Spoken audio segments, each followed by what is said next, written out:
윤석열 대통령은 취임 후 청와대를 버리고 용산으로 대통령 집무실을 이전했습니다.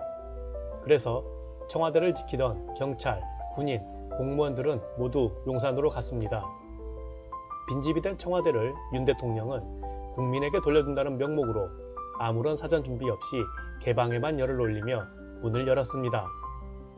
당연히 모든 게 엉망이 되었습니다.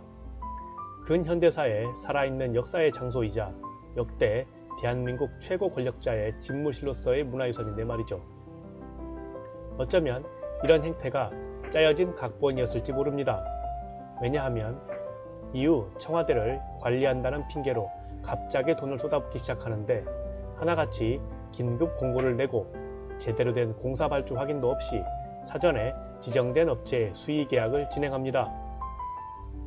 얼마짜리 공사인지 적정가가 얼마인지는 전혀 고려되지 않고 부르는 게 값이 되어 정부의 입찰을 자기 사람들에게 모두 줘버린 것입니다. 여기서 얼마의 세금이 낭비되고 버려진 것인지는 처음부터 확인된 바가 없기에 아무도 모릅니다. 그럼 지금부터 정부가 청와대를 관리한다는 명목으로 최근 발주한 현재 나라장터에 올라있는 내용만을 올려봅니다.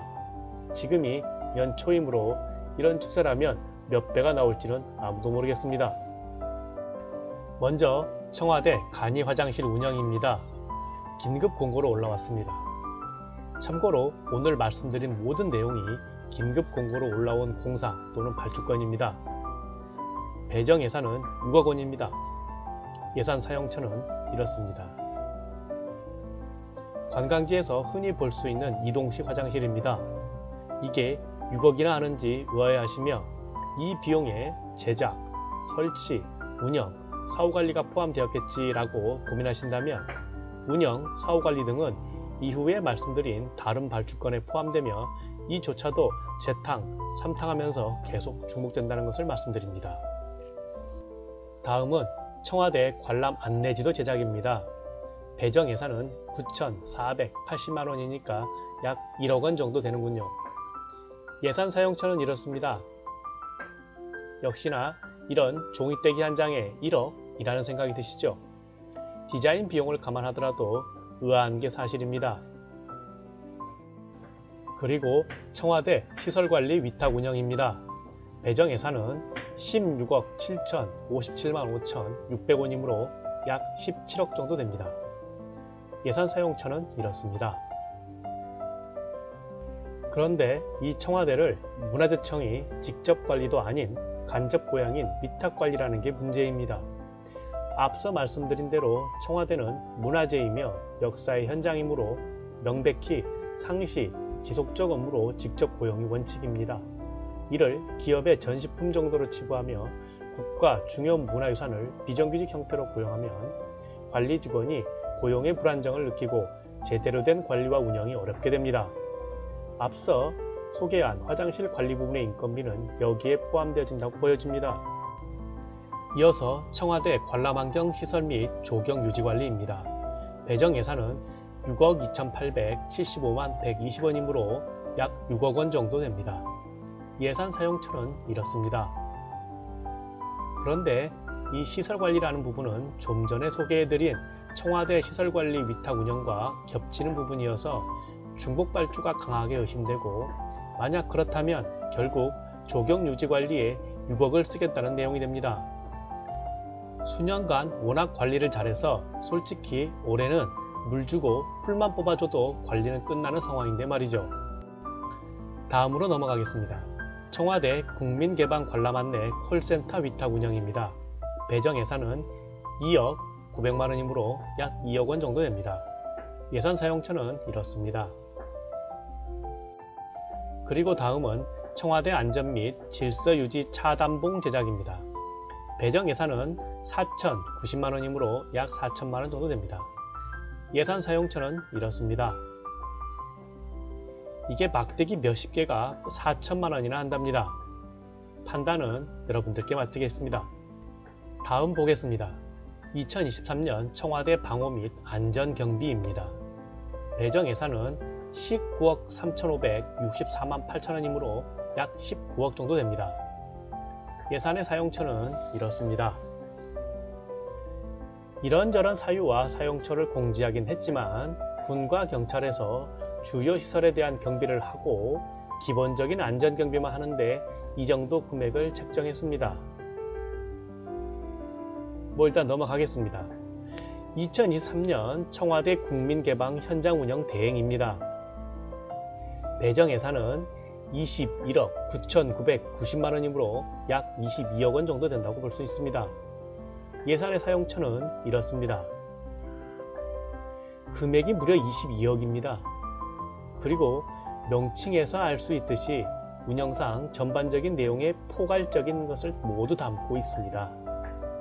오늘 이전에 말씀드린 시설관리, 조경관리, 콜센터 운영과 다음에 설명드릴 본관 해설 및 관람 등과 전부, 중복 또는 일부 겹치는 사안이 있어서 업체에 특혜를 주는 내용이거나 필요 이상의 이익을 보장해주는 전형적인 세금 낭비식 입찰 발주라고 볼 수 있습니다.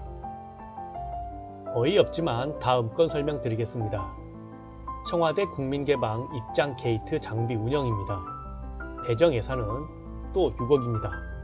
예상 사용처는 이렇습니다. 현재는 자동으로 개폐되는 기계 몇 가지를 일부 요소에 추가했는데 아직도 거의 대부분이 인력으로 시행되고 있습니다. 그렇다면 장비 운영이라는 것은 명분일 뿐이라는 것인데 결국 좀 전에 소개해드린 현장 운영 발주의 범주에 속한다고 볼 수 있습니다. 이어서 계속 설명드리겠습니다. 청와대 본관 해설 및 관람 안내입니다. 배정 예산 7억 6,420만원이므로 약 7억 6천만원 정도 된다고 볼 수 있습니다. 예산의 사용처는 이렇습니다. 거의 대부분 인건비적 요소입니다.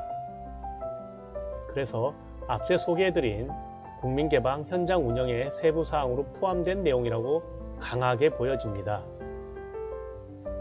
끝으로 설명드립니다. 청와대 권역청소입니다. 배정 예산 15억 3,238만 8천원이므로 약 15억원입니다. 예산 사용처는 이렇습니다. 그런데 청소라는 부분은 앞서 말씀드린 시설관리 운영 입찰권이나 관람환경 유지관리 입찰권 또는 국민개방 현장 운영 입찰권 모두에 기속된 내용이라고 볼 수 있습니다. 이 또한 특혜 발주라고 볼 수 있는 것이죠. 오늘 설명드린 특혜성 발주권을 모두 더하면 102억 7천만원이 됩니다. 물론 전액 특혜를 받았다거나 불필요하게 쓰였다고는 볼 수 없겠지만 민간 기업이라면 절대 나올 수 없는 발주이거나 입찰이며 과도한 영업이익을 보장해주는 로또식 특혜 수주임에는 틀림없어 보입니다. 왜냐하면 상당수가 수의계약이거나 제한경쟁이며 단독계약입니다. 동시에 상세 업무 내용을 알 수 없거나 불분명한 경우가 허다합니다. 근거의 내용에 협상에 의한 계약이라고 되어 있으니 서로 말만 잘 맞추면 모두 수용되었다는 것입니다. 다시 말해 두리뭉실하게 업무 영역을 설정하고 일은 한 사람이 하지만 모두가 일의 대가를 챙기는 구조라고 볼 수 있는 것입니다. 청와대 개방하고 처음에는 많은 사람이 모였습니다. 하지만 지금은 서울의 여느 관광지와 별 차이 없이 한산하게 운영되고 있습니다. 이미 볼 사람은 다 봤다고 볼 수 있어서 처음 수산한 모든 자료 대비 업무량은 현저히 줄었다고 봐야 하는 것이죠. 더 큰 문제는 이 모든 것들의 계약 만료 시점이 올해 말이고 내년이면 재발주한다는 것입니다. 그럼 이전 발주에 대한 연장 계약을 진행해 줄 것이고 비용은 지금처럼 어디 쓰는지 어떻게 쓰는지 확인 없이 이익을 보장해 줄 것입니다. 결론을 말씀드리자면 이렇습니다. 윤 대통령이 멀쩡한 아니 대통령실로 최적화된 청와대를 나와서 용산으로 가는 바람에 관리 인력에 빈자리가 생겼습니다. 그리고 그 자리를 국민개방이라는 간판을 달고 세금을 물쓰듯 펑펑 쓰고 있는 것입니다. 소개해드린 것만 100억인데 이것만 5년이면 500억입니다. 이 구린내가 펄펄 나는 사안이 5년 후에는 꼭 낱낱이 파헤쳐졌으면 좋겠습니다. 이재명 대표의 말을 빌려 오늘 영상을 마무리합니다. 국민과 역사를 무시하지 마십시오. 각각 5년 정권 인간이 대수라고 이렇게 겁이 없습니까? 감사합니다. 재미있는 정치 이야기 정치 리포터였습니다.